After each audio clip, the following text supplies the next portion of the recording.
Y voy a leerles un pequeño,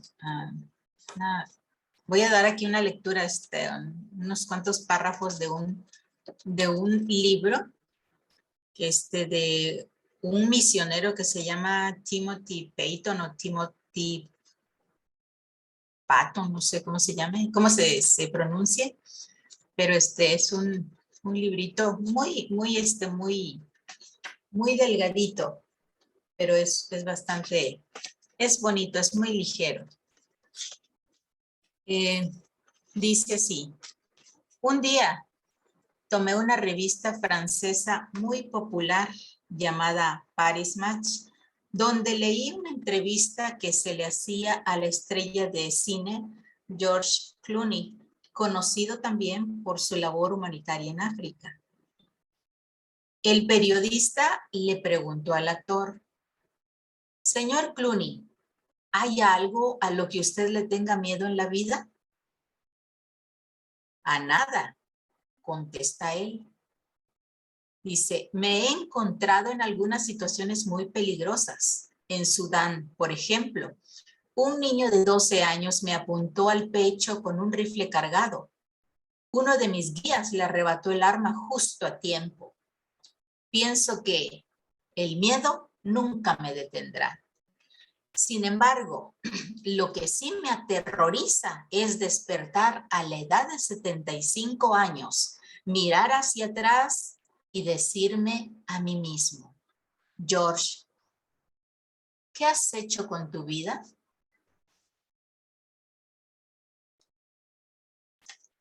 A mí me pareció muy hermosa esta introducción, porque nos hace pensar, a mí me hizo pensar, no sé a ustedes como que les haya parecido este texto, pero me hace pensar en el final de mi vida. Nosotros no tenemos la vida comprada, así decimos en México.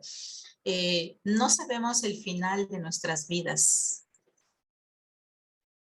Y de hecho hay un salmo que hizo el salmista sobre ese tema. Pero no tenemos la vida, no sabemos qué va a pasar mañana. Pero al final de nuestra vida yo creo que sería bueno hacernos esta pregunta que se hizo, que se hace este actor. ¿Qué has hecho con tu vida?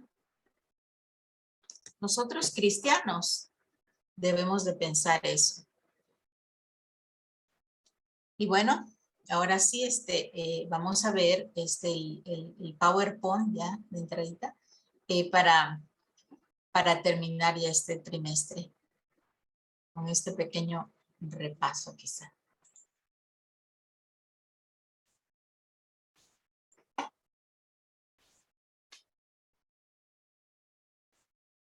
Bien, plantación de iglesias. Yo le había puesto como título una ligera mirada a las reuniones familiares, haciendo discípulos. Pero me centré más en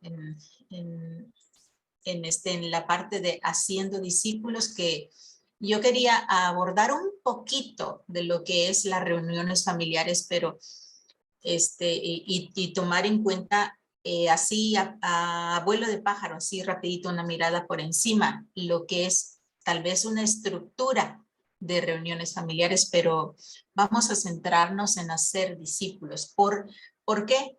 Por las preguntas que me han hecho, por la situación que estamos conociendo en nuestras congregaciones locales, en nuestras iglesias nacionales. Entonces vamos a seguir con el hacer discípulos. Recordando el verso bíblico de Mateo 18:20 que dice, y Jesús se acercó y les habló diciendo, toda potestad me es dada en el cielo y en la tierra. Por tanto, id y haced discípulos a las naciones, bautizándolos en el nombre del Padre, del Hijo y del Espíritu Santo, enseñándole que guarden todas aquellas cosas que os he mandado. Y he aquí, estoy con ustedes hasta el fin del mundo. Y también durante 2 trimestres hemos estado viendo el versículo bíblico que ha sido estos 2 de base, el capítulo 1, verso 8.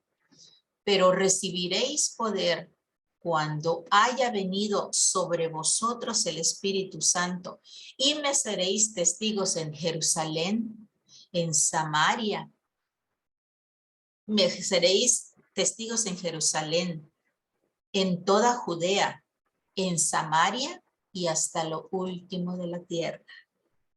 Esa es nuestra labor como cristianos. Esa debe de ser nuestra labor. Y hermanos, por lo que yo me he estado dando cuenta en estos días es que aún tenemos nuestra estructura pasada muy arraigada en nosotros, porque habiendo hablado ya 2 trimestres de lo que son hacer discípulos y el deber y la labor que tenemos adelante que el Señor Jesús nos ha mandado, aún todavía no logramos, salir de ese cuadro. Aún no logramos abrir una brecha entre la iglesia local y la iglesia la iglesia local que está centrada en sus miembros y la iglesia local que debe de salir a los perdidos. Nuestra clave, hermanos, nuestra clave no es evangelismo.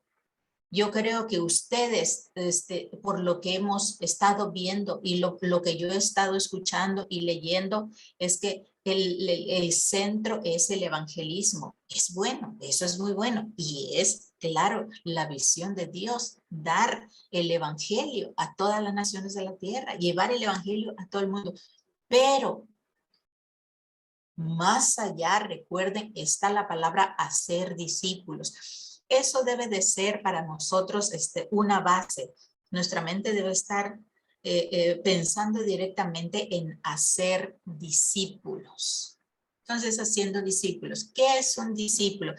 Esta es una parte que nosotros ya habíamos visto anteriormente, pero vamos a retomar. ¿Qué es un discípulo? Es un aprendiz, un discípulo es un aprendiz. Nosotros, los que somos cristianos ahorita, hemos aprendido de alguien. ¿De quién hemos aprendido? De pastores, de los hermanos, de algún otro hermano. Hemos adquirido aprendido. A veces nosotros tenemos aprendizaje de uno, de otro y de otro. Y así hacemos nuestro propio libro de discipulado. Así nosotros hacemos nuestro propio, y así somos discipulados y lo ponemos todo en un bloque, hermanos, agarrando de uno y de otro, y eso no es malo, no es malo, pero pasa porque nuestras congregaciones locales no tienen una visión específica, una filosofía de ministerio como lo estamos viendo. Un aprendiz, ¿qué es un aprendiz? Es alguien que ha sido formado en su carácter, ha sido formado en su carácter, que se ha dejado moldear por Dios, que ha sido instruido y se ha fortalecido en su espíritu y está en el camino de la plena madurez. ¿Sí? Entonces, está en pleno camino de la madurez espiritual. Dios nos llama para ser discípulos, queridos hermanos, no creyentes. Dice la palabra, esto, lo que yo les he enseñado, deben ustedes enseñarle a sus discípulos. Resumiendo el proceso del discipulado, resumiendo este proceso, es un proceso mediante el cual se edifica espiritualmente la vida de otros creyentes. Es como, por ejemplo, que nosotros nos volvamos alfareros y empecemos a hacer una olla, una jarra, un artículo de cocina, digamos, pero que sea de barro, lo empecemos a formar. Nosotros, como discípulos, es de suponerse que ya hemos sido instruidos por Dios, ya hemos estado humillándonos ante el Padre y Él ha transformado nuestra vida.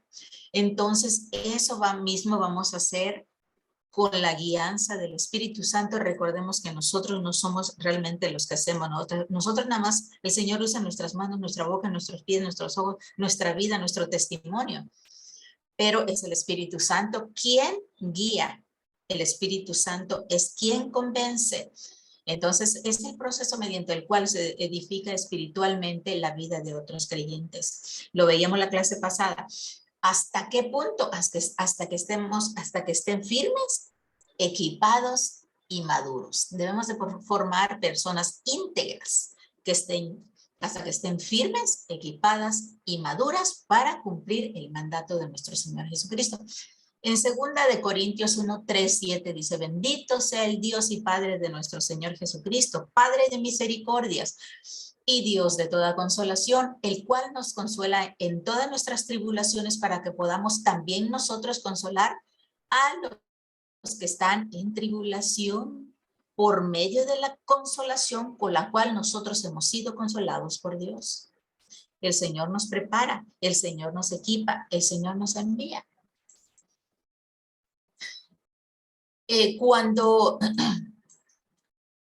¿Cómo fue que el Señor Jesús...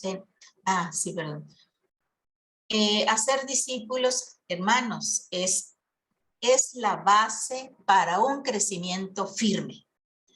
¿Cuál será la base? Ahorita estamos viendo la base de la fundación de iglesias. Ahora sí, centrémonos en nuestra congregación local como está ahorita. Y vamos a empezar desde el principio. ¿Cuál es la base? Hacer discípulos, hermanos, es la base para un crecimiento firme. Somos llamados a formar personas con carácter de siervo, con el fruto del Espíritu Santo. Personas íntegras a las cuales Dios les ha llamado para establecer su reino. Así como a nosotros el Señor nos llamó para un propósito, y ese propósito es darle gloria, honra y establecer su reino. Lo mismo así ha llamado a otras personas a los cuales nosotros vamos a discipular, hermanos. Es parte de nuestro trabajo. Entonces, ¿cómo lo hizo Jesucristo? Dice, Jesucristo subió al monte. Eso lo encontramos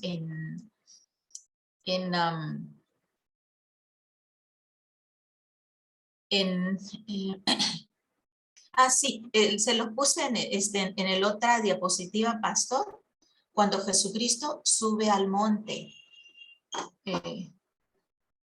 Sí, no, está bien la otra, disculpe, en la otra, la pasada, sí, ahí, esa.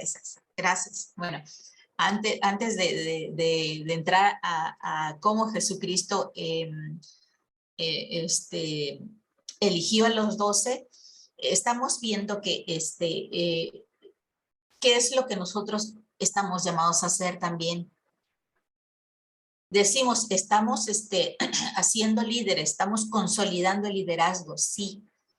Pero consolidar el liderazgo, hacer líderes, es un discipulado. Un discipulado donde, donde vamos a preparar, a equipar, a formar personas íntegras que estén firmes, equipadas y maduras hasta que cumplan el mandato de nuestro Señor Jesucristo. Vamos a trabajar mucho con el carácter, hermanos, con el carácter. Y yo creí importante aquí que ustedes deberían de... Yo sé que en algún momento supe que ya habían tenido una clase respecto a lo de crecimiento espiritual o del carácter. Así que les puse este texto que lo encontré en una página que se dedica a niños. Y dice esta página, carácter. El carácter es la tendencia hacia un tipo de comportamiento. Son las características psicológicas que aprendemos desde el nacimiento. Es el resultado de la educación que hemos tenido, ya sea de nuestros padres, de nuestra familia, de líderes tal vez de la congregación, de nuestros amigos, de nuestros maestros en la escuela, todas las experiencias que hayamos tenido desde pequeñitos. Desde pequeñitos se dice que de 1 a 5 años nosotros somos unas esponjas que captamos todo, y de allí se va desarrollando el carácter que nos va a distinguir durante la vida que tengamos en esta tierra. ¿Cómo se hace? Es el resultado de la educación, las experiencias, interacciones y el contexto donde nos desarrollamos. No nacemos con el carácter como lo tenemos ya a esta edad, sino que lo adquirimos y tiene un origen cultural. Depende de nuestro estrato social o de nuestra esfera donde nos movamos, de la sociedad. Depende mucho de la educación de nuestros padres, depende mucho, eso sí, tienen mucho o poco dinero, depende mucho nuestras amistades, depende mucho también de nuestro temperamento, hermanos. Y así se forma el carácter que nosotros tenemos hasta ahorita. El carácter, nacemos con algo que es parte de, ahorita lo vemos. El carácter se forma con el temperamento como base biológica, que está determinado por procesos fisiológicos y factores genéticos que influencian la conducta. Esta es la materia prima. Atrás, pastor, es la materia. Gracias. A ver, es la materia prima en interacción con el entorno. El carácter no se hereda, se aprende. Aquí es importante, dice que se forma con el temperamento como base biológica y lo determinan factores o procesos fisiológicos y factores genéticos, que es la materia prima. Esto es el 50%, se puede decir, lo hereditario, nuestros genes, lo que heredamos de nuestra mamá, de nuestra papá, de nuestro padre, de nuestros abuelos, y etcétera, de nuestro linaje. Entonces, hereditario. Aquí en México se dice, este chico abuelío, se parece mucho en carácter a su tía, a su bla, bla, bla, su bisabuela. Bueno, esto es parte de lo genético, sí. Pero el otro 50% se va a formar de acuerdo al entorno en que nos estemos desarrollando. Bueno, el carácter resulta del actuar sobre esa materia prima en interacción con nuestro entorno. Ahora sí, por favor, la segunda diapositiva. Y con el temperamento nacemos. Ya ven ustedes con los apóstoles. Gracias a él. Los apóstoles tenían diferentes caracteres. Están los hijos del trueno, está aquel que se recostaba en el Señor, está aquel que salía era muy, aquí le decimos muy aventado, muy arrojado, y como Pedro, y luego ya no le daba miedo, temor. Está muy arrojado, entra, yo puedo, sí se puede, ahí voy. Se iba a hundir en el agua. Bueno, en fin. Esto es el temperamento, esta es la parte instintiva que nos hace reaccionar de cierta manera que nadie nos enseñó. Bueno, y dice, si observamos a varios recién nacidos, podemos ver que todos son distintos, unos tranquilos, otros muy activos, llorones, etc. Pero durante nuestra vida nos influencian muchas cosas, nuestros gustos. Por eso nosotros decidimos ser médicos, ingenieros, pilotos, misioneros, pastores, en fin, todo eso, dando lugar, dice, interactúan con nuestro temperamento, dando lugar a los rasgos que nos caracterizan y diferencian. Bien, y diferencian. Ahora, cuando nosotros conocemos a Cristo, muchos de esos rasgos, muchas de esas cosas de nuestro temperamento van siendo controlados. Hay un libro, no sé si ustedes ya han logrado tener este libro, se llama Temperamentos Controlados. No recuerdo ahorita el autor, pero así se llama el libro, Temperamentos Controlados. El carácter y el temperamento en la infancia interactúan desarrollando en la persona en una forma de pensar, sentir y actuar. Bueno, dice aquí, una buena comparación para explicar esto es con dos baldes, uno con pinturas diferentes a las que les echamos otros colores. El color resultante será diferente en cada recipiente.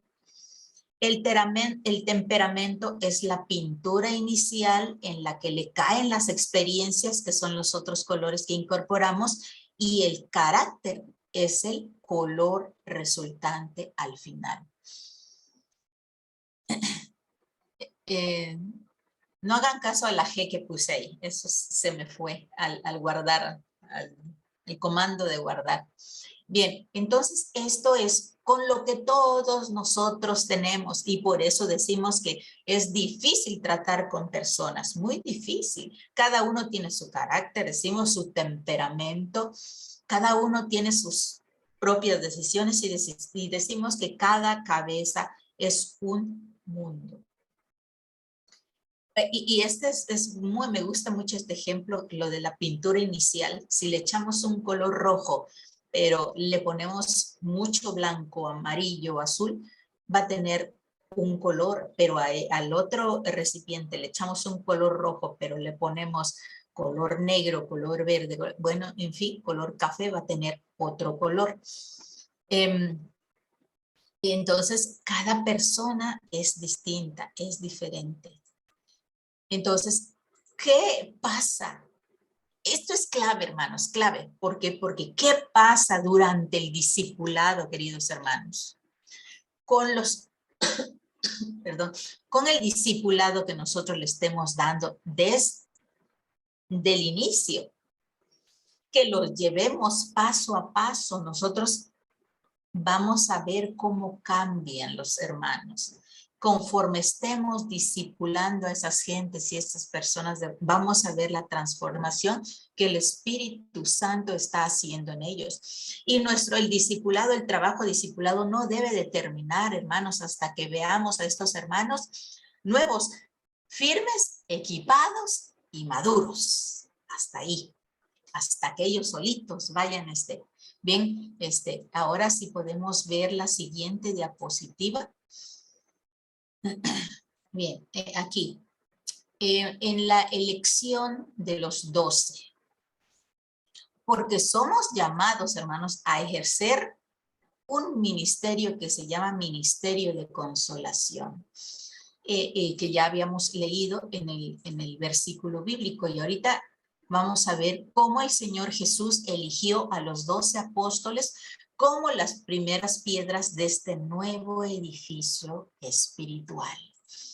Pongamos en nuestra mente que nuestras congregaciones son edificios hechos con piedras. Y vamos a ver cómo eligió el Señor a estos 12 apóstoles. Dice Marcos 19. Después subió al monte y llamó a los que él quiso. Y vinieron a él y estableció a 12 para que estuviesen con él y para enviarlos a predicar y que tuviesen autoridad para sanar enfermedades y para echar fuera demonios. A Simón, a quien puso sobrenombre Pedro, a Jacobo, hijo de Zebedeo, a Juan, y ahí dice al nombre de los apóstoles, y vinieron a casa. Vamos a ver algunos puntos que nos van a servir a nosotros para ser discípulos, para ser el discipulado. Pero vamos a ver que primero Jesús subió al monte. Primer punto, Jesús subió al monte. Vemos en Éxodo 19:20 y Éxodo 24 del 12 al 18, cómo se subían al monte. Vamos a hablar cuando Moisés subía al monte Sinaí. ¿Qué tanto hacía Moisés para subir al monte? ¿Cómo se preparaba Moisés para subir a lo alto del Sinaí? ¿Qué pasaba en el Sinaí?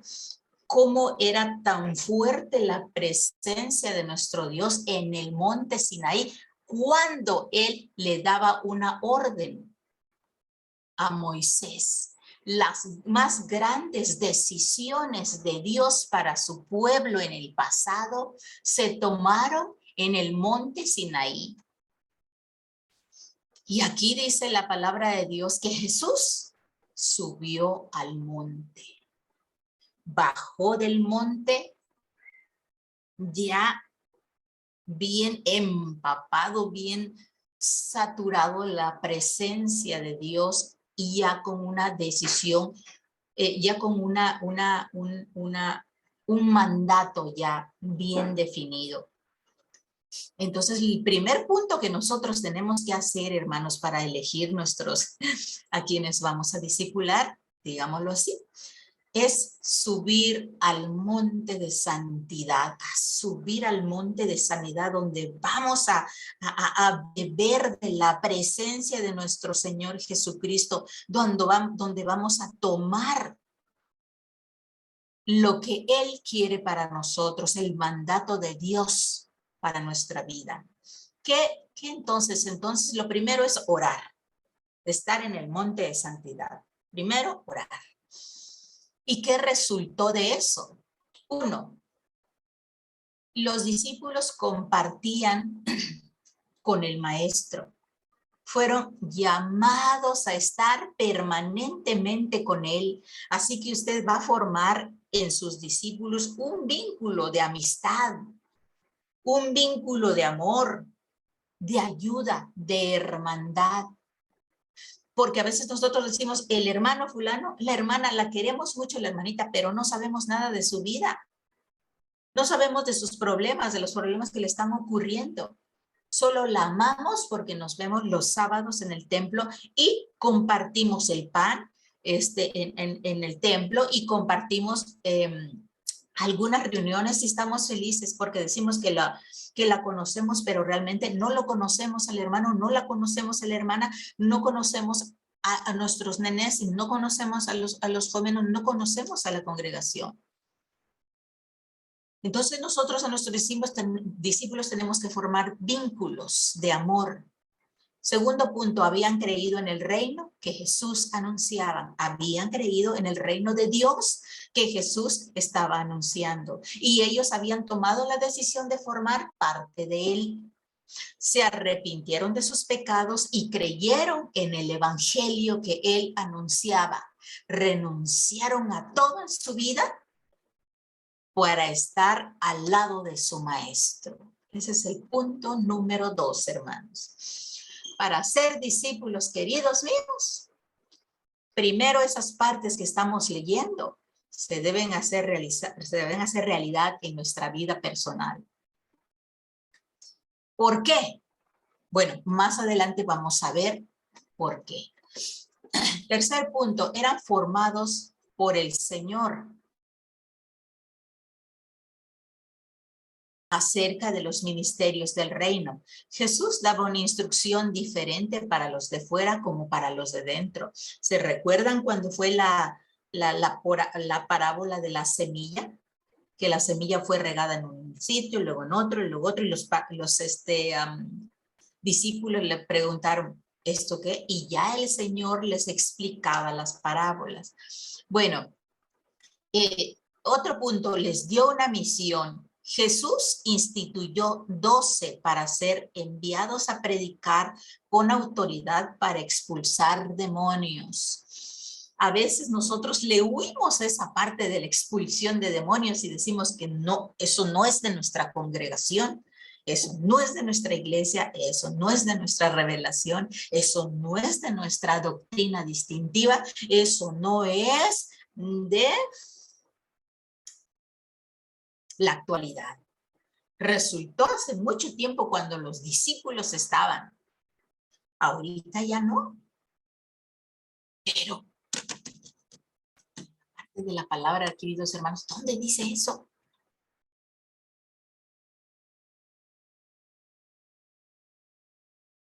¿Dónde dice eso? Bueno, podemos ahorita a poner algunos ejemplos, varios ejemplos, pero nos va a comer el tiempo, así que vamos a pasar al punto 2, al punto, no sé qué punto, 5. Eran servidores de Jesús, colaboraban con tareas materiales concretas, como procurarle una barca, un borrico, buscar y preparar habitación para la Pascua, ayudan a distribuir el pan. Eran servidores. Voy a poner un ejemplo, hermanos, que sucede en México. Yo me voy para ejemplos de México. Así que, queridos hermanos, con mucho amor estamos haciendo esto. Muchas veces nuestros músicos y cantantes nada más se dedican a eso, a ensayar y a ministrar los sábados y el tiempo que nos den. Otro ministerio, digamos los de visitas, se dedican a visitar y se acabó su labor. Pero no, queridos míos, nosotros como servidores debemos de colaborar con las tareas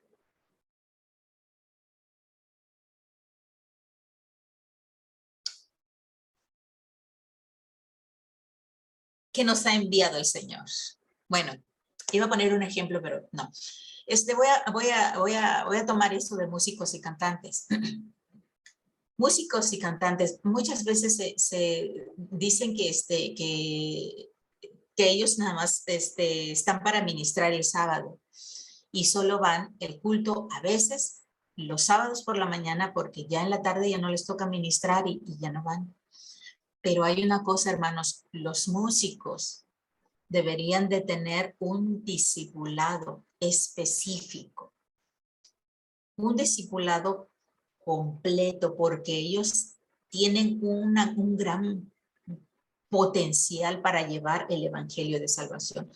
Los músicos deben de dar el evangelio de salvación, los músicos deben de estar en el servicio, los músicos, bueno, en fin, hay muchas cosas donde pueden estar los músicos. Y para no ahondar en esta parte, me voy directamente ya al último, donde dice, les dio autoridad para que hicieran lo mismo que él hacía. Así que, queridos hermanos, si nosotros vamos a discipular, y es lo que nosotros queremos, ¿verdad? Discipular, ser nosotros como cristianos debemos de ser un ejemplo de lo que Jesucristo fue. Debemos de reproducir lo que él hizo. Entonces dice, si nosotros tenemos algunas batallas, necesitamos echarle doble de ganas para ser discípulos. Proseguimos en la otra diapositiva y dice, vamos a ver aquí los aspectos del discipulado. Todo esto, queridos hermanos, les va a ayudar mucho para formar discípulos. Vamos a ver 3 partes de cómo funciona o de que nos puede funcionar para el discipulado. Un discipulado, vamos a repetir, es relacional o debe de ser relacional. ¿Qué es un discipulado relacional? Ya lo estuvimos viendo en clases anteriores. ¿Cómo debemos de evangelizar? Vimos todo lo que es, nos hemos centrado y enfocado en el evangelismo relacional, que es el desarrollo de relaciones de amor y de confianza. Esos son el discipulado relacional. Ya vimos cómo Jesucristo subió al monte y dice la palabra que él llamó así a los que él quiso. Y luego vinieron a él y estableció entre los que habían venido, eligió a 12 para que estuvieran con él y para enviarlos a predicar. Esa es nuestra labor, hermanos. Elegir a unos, discipularlos y luego enviarlos a predicar para que aprendan de nosotros y a llevarlos a predicar. Y les dice, y les dio autoridad, dice, para echar fuera demonios. Eso lo hace el Espíritu Santo de Dios. Yo quiero decirles, hermanos, que si no hay una buena relación con los que quiere discipular, créanme que va a ser difícil el trabajo de enseñanza. Va a ser muy, muy, muy difícil. Así que nuestro propósito, queridos hermanos, en amistad y en unidad con todos aquellos que vamos a estar. Porque no va a haber un discipulado real ni efectivo si nosotros no formamos vínculos de amor y de amistad con ellos. Tenemos que ser amigos de esas personas. Solamente así el discípulo va a abrir su corazón y solamente así va a dejar ser instruido. Ese es el evangelismo relacional, ese es el discipulado relacional. Nosotros, queridos hermanos, nosotros que estamos aquí, tenemos que ser, ¿qué interviene? Tener un testimonio, ser un testimonio viviente del amor de Cristo en nuestras vidas. Eso es fundamental. El otro punto es formativo. Cuando nosotros ya tenemos todo esto de una relación, se va a dar el segundo punto. Va a llegar el momento de la formación. ¿Cuál es la formación? Esto es teórico y práctico. Dice Jesús, porque ejemplo os he dado para que como os he hecho, vosotros también hagáis. Para que como yo os he hecho, vosotros también hagáis. La teoría es muy importante, pero la práctica es totalmente importante. Ya vimos que Jesús los capacitó y los envió. Él mismo era el ejemplo de hacer todo. Él hacía todo. Los demás aprendían de él. Nosotros, y aquí entra la otra parte, el tercer punto. Estamos llamados a transformar generaciones. Nosotros debemos de influenciar a las personas, a las generaciones. Jesús transformó generaciones. Cuando Jesús estuvo con los discípulos, estuvo con ellos, los alimentó, los enseñó y los envió a transformar generaciones. Vean cuántas generaciones transformaron esos 12 discípulos y todos aquellos que le siguieron. Bueno, entonces esas son 3 partes del discipulado. Pero ahora, esa es nuestra parte, queridos hermanos. Pero ahora vamos a ver una parte bastante importante. Vamos a definirnos primeramente nosotros, aquí. Ahora vamos a definirnos. Vamos a ver a la otra diapositiva, hermana Bere, por favor.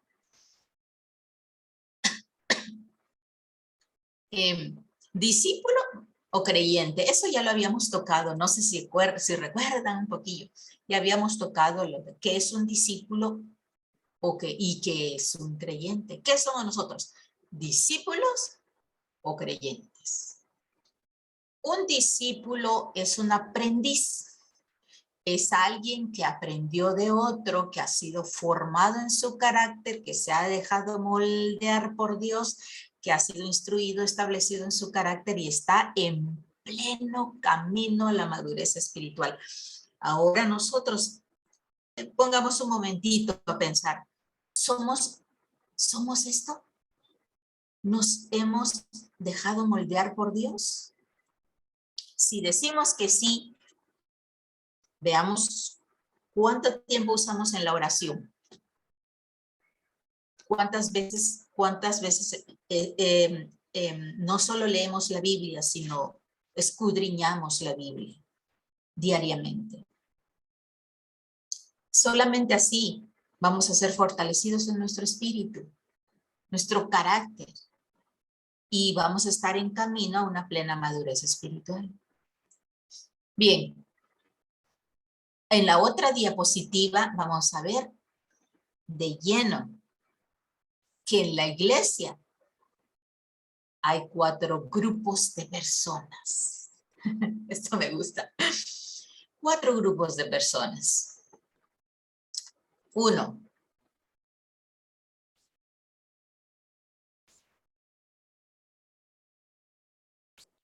Es inconstante en su fe.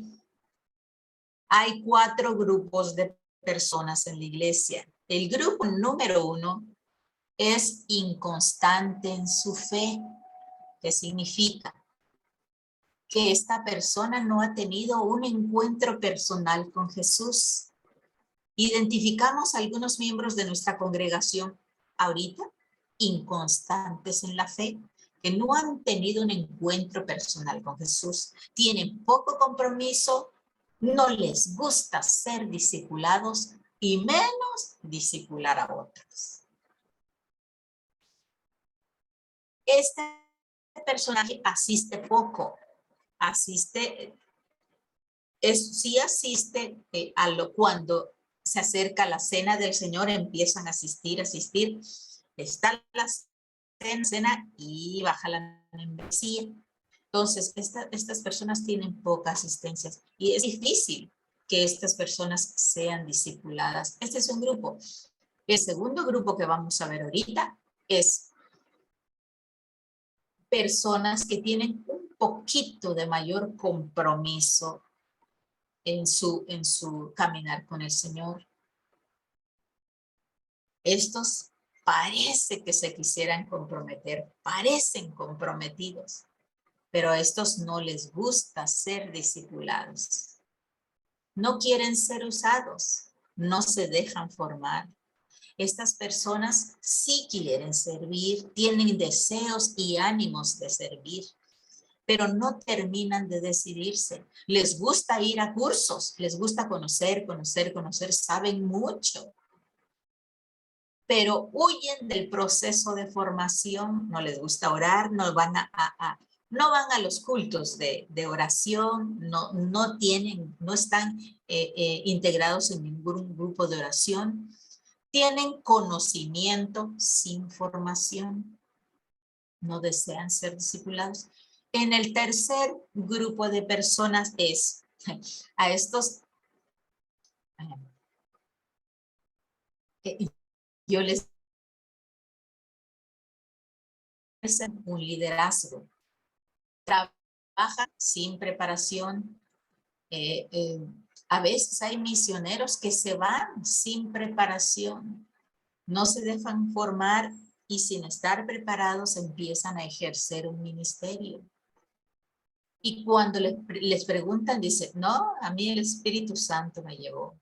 Son líderes, pero han aprendido solos. Estos hermanos suelen pasar por muchos sufrimientos y a veces grandes sufrimientos por falta de conocimiento, ya sea porque no pudieron formarse, porque no encontraron con quién o quién los formara o con qué, o simplemente estos no se dejaron formar. Y el último grupo, hermanos, de su cruz y los que someten su vida a Cristo. Toma tu cruz y sígueme, dice el Señor. Estos son los que aprenden a vivir en humildad, los que se dejan instruir, los que están dispuestos a someter su vida a Dios. Ellos están y desean ver imagen de Cristo y quieren vivir en dependencia de Dios. Están determinados a cambiar y servir y a seguir a Jesucristo. Lamentablemente en nuestras iglesias hay cristianos que no quieren avanzar porque están muy cómodos en su vida tal y como está. Y por eso hay en nuestras congregaciones mucha gente con raíces de amargura, con dolor, con tristeza. ¿Por qué? Porque no han permitido que Jesús les sane. Lo otro que hace Jesucristo al elegirnos como discípulos es sanar nuestro interior, sanar nuestra vida, arrancar esas raíces de amargura. Así nosotros poder servir a los demás. Esa es otra de las partes. Un ejemplo que nos puede servir para entender más por qué es tan importante el discipulado en las congregaciones locales, hermano. Un ejemplo. Dentro de la carrera de medicina, por ejemplo, un médico que,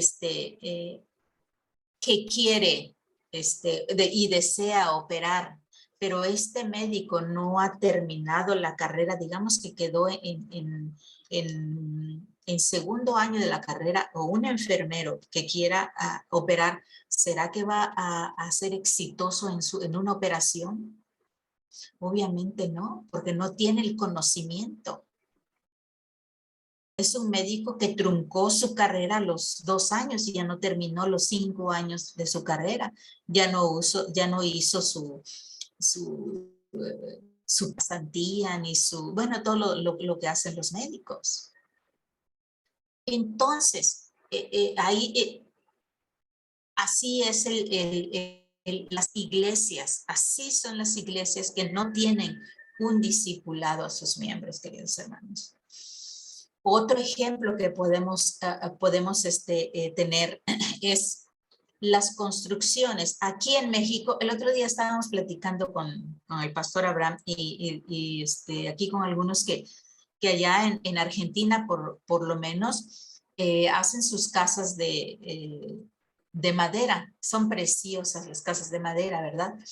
Y bueno, esas son sus construcciones en Chile, en Perú, quizá en Colombia, no lo sé, aquí en México. Nuestras construcciones son de concreto, de concreto fuerza, de concreto con hierro, concreto armado.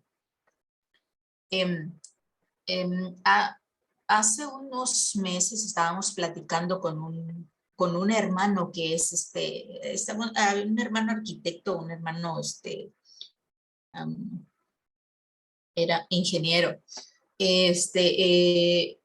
miembros de una congregación, creo que es una de las congregaciones más grandes de aquí de Tuxtla. La iglesia donde ellos usaron el terreno para plantar, para edificar su templo, es en un lugar donde es una montañita, digámoslo así, arriba, que es muchas rocas, es un terreno es un terreno rocoso. Ellos allí edificaron el templo. Y este hermano, estamos platicando ahí, y estaba comentando que la mayor parte del dinero para hacer una construcción se va en los cimientos, porque aquí usamos un cimiento de concreto armado, piedras, hierro, cemento, que es calidra, tierra y piedras, grava, arena, en fin, esos son los cimientos. A veces nosotros vemos casas muy hermosas, bonitas, edificaciones preciosas y a veces edificaciones feas que no nos gustan, pero cuando hay un terremoto a veces la edificación hermosa se cae y la edificación feita no se cae. ¿Por qué? Por sus cimientos, hermanos, porque no estaba bien cimentada esa construcción. Es así nuestras congregaciones locales. Muchas veces nosotros decimos, oh sí, nuestro cimiento es la roca, es Jesucristo, es nuestro cimiento y vamos adelante. Sí, mi hermanos, sí, pero no tener, y ahí ¡fu! Nos quedamos con una carrera truncada porque nada más hacemos evangelismo y no de discipular. Tenemos, como ya lo habíamos platicado, creo, la vez pasada, que tenemos mucha urgencia de avanzar y no nos damos cuenta que en la urgencia de avanzar, la calidad de nuestro discipulado es pobre. ¿Por qué? Porque no estamos poniendo unos buenos fundamentos. Y a la larga, queridos hermanos, nos damos cuenta que a los 10, 20 años somos los mismos, somos los de siempre. ¿Por qué? Porque nuestros del discipulado, porque ha sido bueno la parte de evangelismo, pero ahí se ha quedado. Y yo, hermanos queridos, yo he oído mucho aquí de evangelismo, sí, pero lo importante es el discipulado. No lo olviden, es el discipulado. Como siervos de Dios debemos de cuidar la calidad de las construcciones que tenemos. Debemos cuidar la calidad de nuestros fundamentos en Cristo. La calidad nos va a dar durabilidad y resistencia. Tenemos que invertir en los cimientos para que sea un crecimiento fuerte y duraderos, hermanos. Vean, Jesucristo, ¿cuánto tiempo pasó con los discípulos? Pasó mucho tiempo con esos 12 discípulos.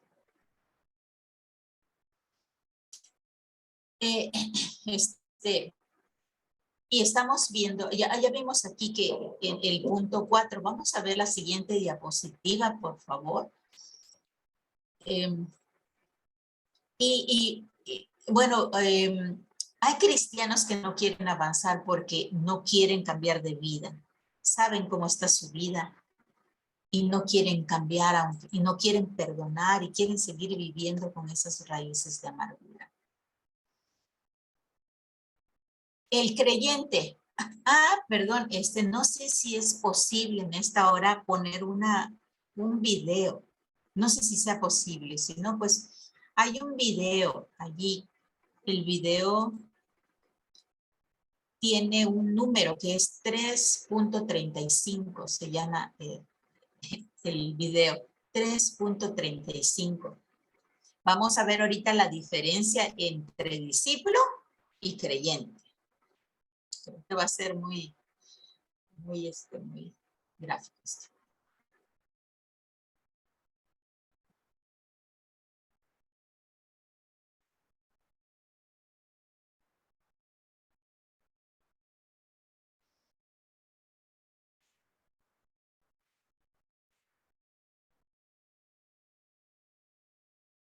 ¿Cuál es el nombre del video, hermana, por favor?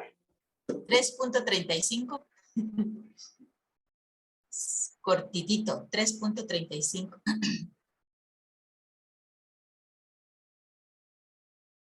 Vamos a ver si lo encuentro. Ayer lo tenía todo abierto y ahora no lo encuentro. A ver, déjame ver, aquí está video, déjame ver si lo encuentro.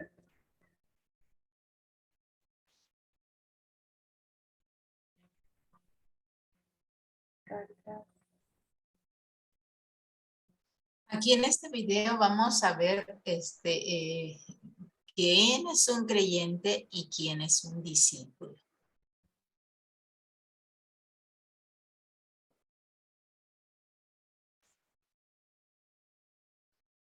Y ahora se lo abro, hermano.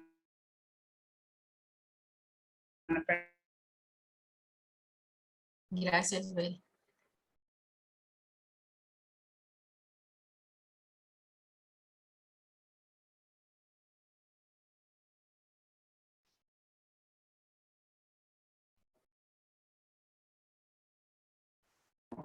Ya va, hermano. Ahora sí.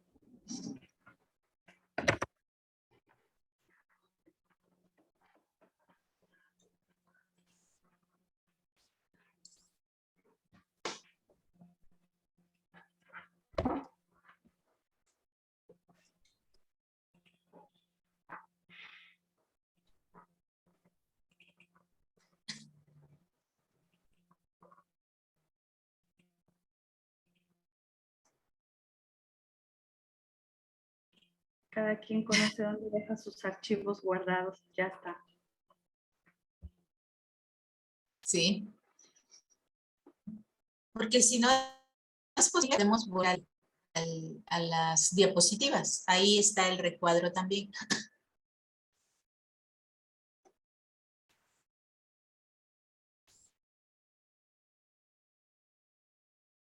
Muy bien, gracias.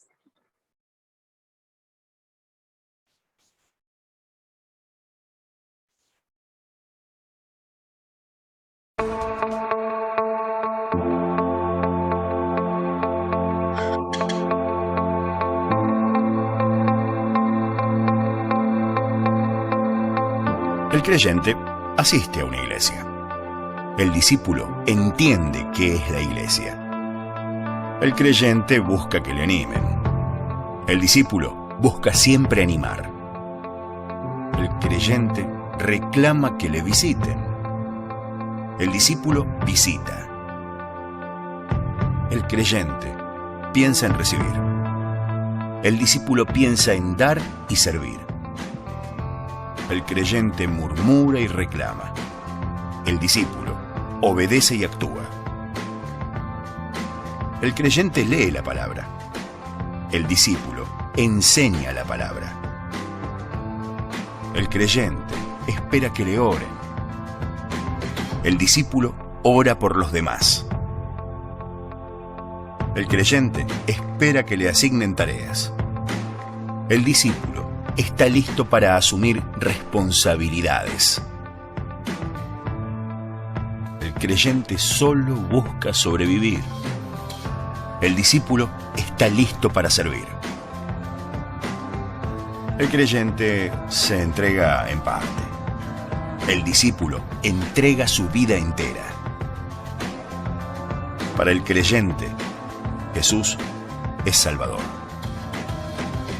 Para el discípulo, Jesús es Señor. El creyente suma. El discípulo multiplica. Los creyentes son revolucionados por el mundo. Los discípulos revolucionan el mundo. El creyente tiene como meta llegar al cielo. El discípulo tiene como meta ganar almas para el cielo. El creyente espera un avivamiento. El discípulo es parte del avivamiento. El creyente sueña. El discípulo actúa. Todo discípulo es creyente. Pero no todo creyente es discípulo.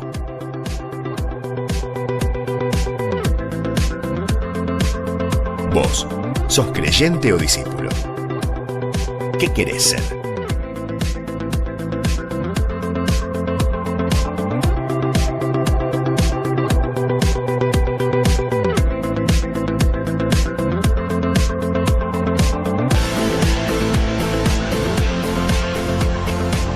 Por tanto, id y haced discípulos a todas las naciones, bautizándolos en el nombre del Padre, y del Hijo, y del Espíritu Santo, enseñándoles que guarden todas las cosas que os he mandado. Mateo capítulo 28, versículos 19 y 20. Si vosotros permaneciereis en mi palabra, seréis verdaderamente mis discípulos, y conoceréis la verdad, y la verdad os hará libres.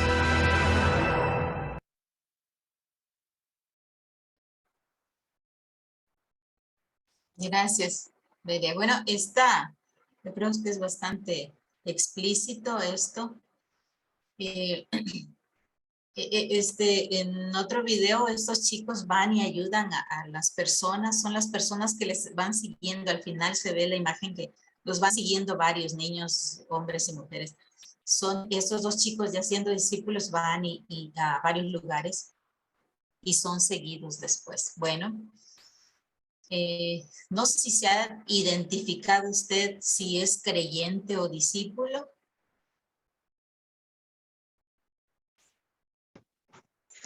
Pasa a todos. Yo creía que era discípula, pero al final, viendo este video, creo que me quedé hasta ser creyente. Falta mucho para ser discípulo. Hermana Rosana, gracias por compartir, hermana. Y hay pastores que tienen ese pensamiento también, hermanos. Pues, hermanos, creo que aún soy creyente. Pues líderes así, hermanos, líderes pasa así, líderes, pastores, personas que están ya en el sirviendo. Imagínense si pasa eso, ¿cómo pasarán los que aún no sirven? ¿Por qué? Porque no nos hemos centrado en el discipulado. Quizá nos estemos centrando mucho en el evangelismo, pero hemos dejado ahí esa parte. Ya los tenemos, vamos a por otros y traemos otros y vamos por más. Pero ahí es el error. Si está sucediendo eso, foco rojo, hermanos. Foco rojo. Bueno, entonces, vamos a seguir ahorita. Si alguien más quiere compartir. Bueno, yo rapidito, hermana Ruth, Sí. cuando usted arrancaba la clase y nos preguntaba o más bien nos comentaba que teníamos que dejar de estar haciendo lo que hemos estado haciendo, porque usted se da cuenta en base a nuestras preguntas, a lo que quizás nos está costando, el hecho de poder entender realmente, ¿no? ¿Qué es todo esto de ir y hacer discípulos?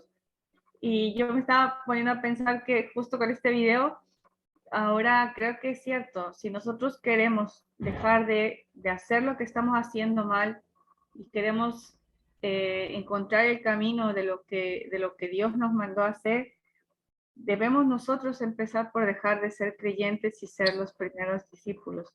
Porque en la medida que nosotros no seamos discípulos, no vamos a saber cómo discipular a los que vienen o a los que anhelamos que vengan. Entonces hay que empezar por ahí, nosotros dejar de ser creyentes y ser los discípulos que Dios pide, los discípulos de Cristo. Y entonces así vamos a poder discipular a los demás. Pero si no, como usted dijo, vamos a seguir trayendo y los vamos a seguir sentando en las bancas como nosotros y los vamos a llenar de actividades y de todo y vamos a seguir haciendo lo de siempre. Y no es por ahí. Completamente. Y nos vamos a convertir, como dice la palabra, siendo ciegos, guías de ciegos. No nos convirtamos en ciegos, guías de ciegos.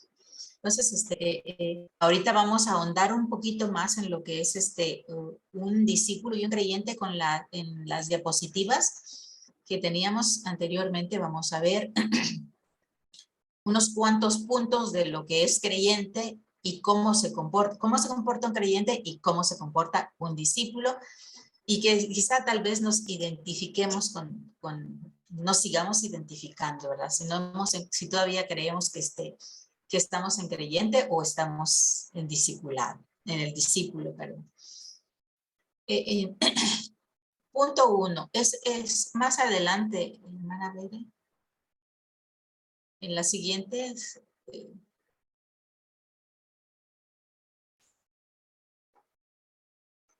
sí, ahí, gracias.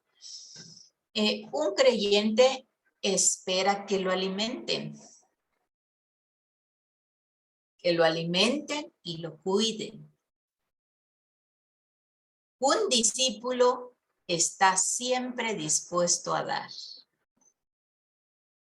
Un creyente siempre está esperando a recibir del pastor, está esperando recibir visitas, está esperando recibir apoyo, está esperando que le indiquen a dónde va, qué hacer y está listo tal vez. Un creyente espera que lo alimenten. Un creyente se molesta, ¿verdad? Si no es alimentado. Punto número 2. Un creyente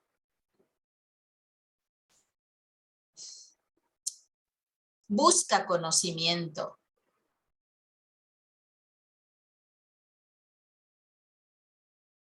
Un discípulo busca creer, crecer y reproducirse. Dios le bendiga, hermana Karina. Bonita tarde. En Hebreos 5, 12, 14 dice, porque debiendo ser maestros, después de tanto tiempo, tenéis necesidad de que os vuelva a enseñar cuáles son los primeros rudimentos de las palabras de Dios, y habéis llegado a ser tales que tenéis necesidad de leche y no de alimento sólido. Y todo aquel que participa de la leche es un inexperto en la palabra de justicia, porque aún es un niño.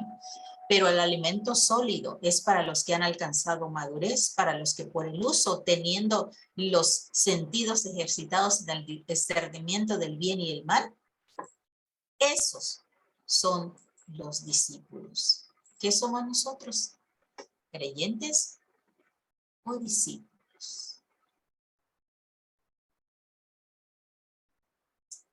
El creyente, punto 3, el creyente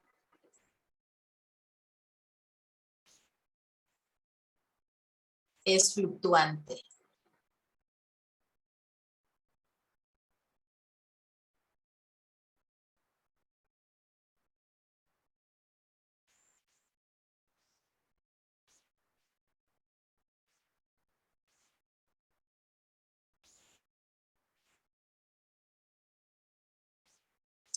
El creyente es fluctuante. El discípulo se afirma y permanece.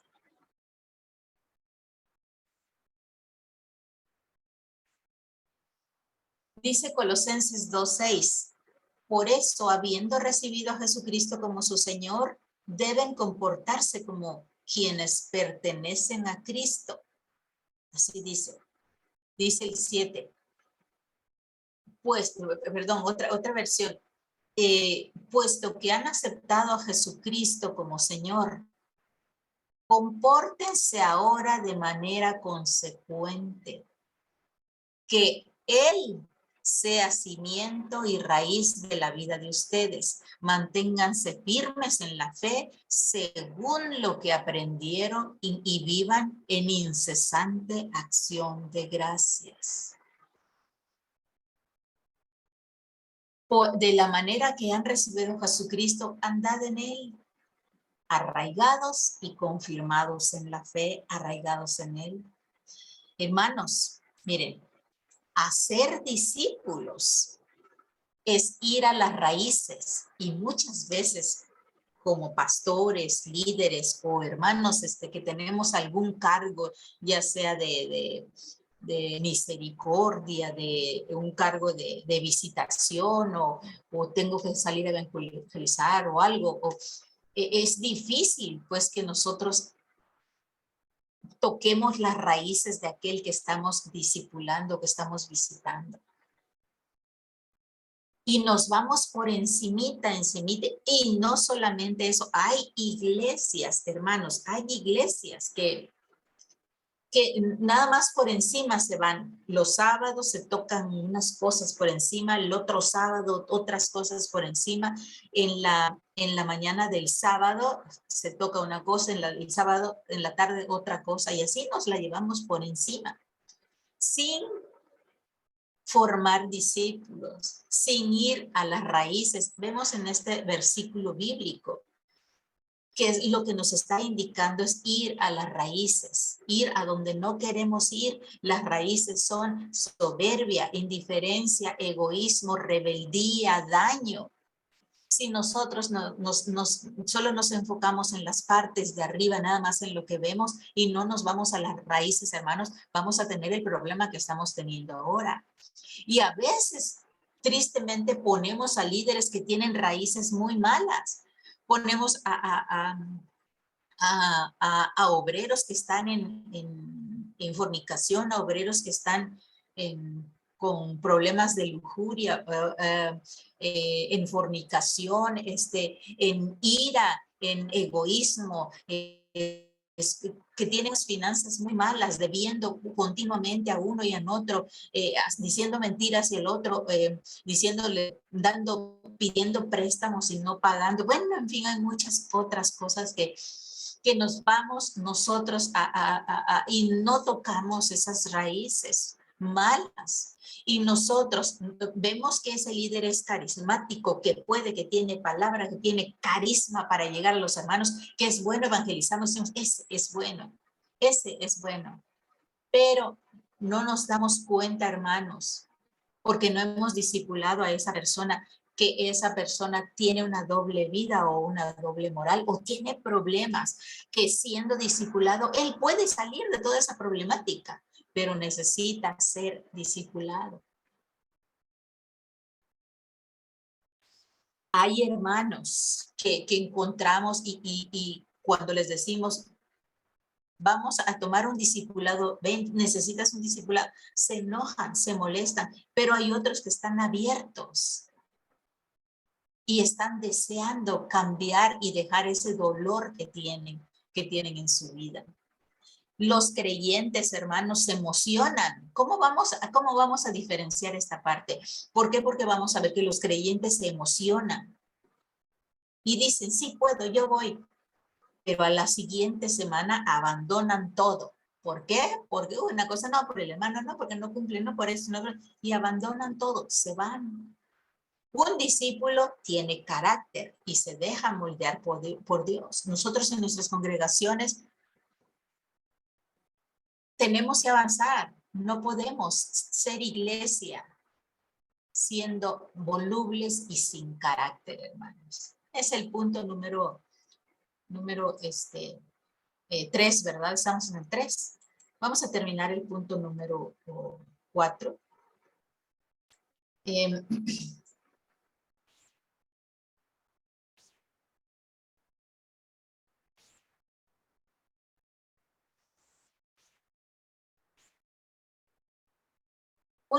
Un creyente necesita ser alimentado espiritualmente.